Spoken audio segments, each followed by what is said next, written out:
Govindpur police धरपकड़ विभिन्न मामलें फेरार थिबा तीन वारंटी गिरफ।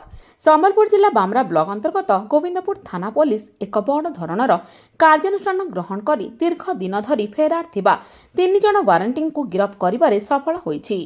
विभिन्न आपराधिक मामलें संपृक्त थाई कोर्ट अवमानना करुथिबा एही अभियुक्त माननकु पुलिस गड़पोस और नुनियामुंडा अंचलरू काबू करी कोर्ट चालाण करिछि।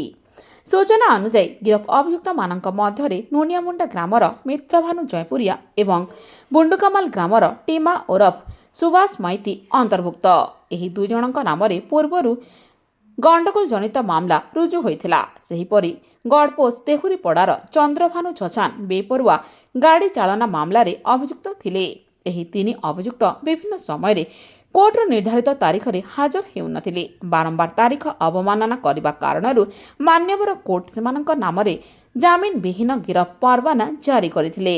कोर्ट निर्देश क्रमे गोविंदपुर पुलिस विभिन्न स्थान में चढ़ाऊ कर तीन जन को गिरफ कर थाना आवश्यक तदंत और कागजपत्र कार्य शेष होगा पर समस्त अभियुक्तों को कुचिंडा कोर्ट चालाण करा जायथिबा थाना अधिकारी सूचना दैछन्ति।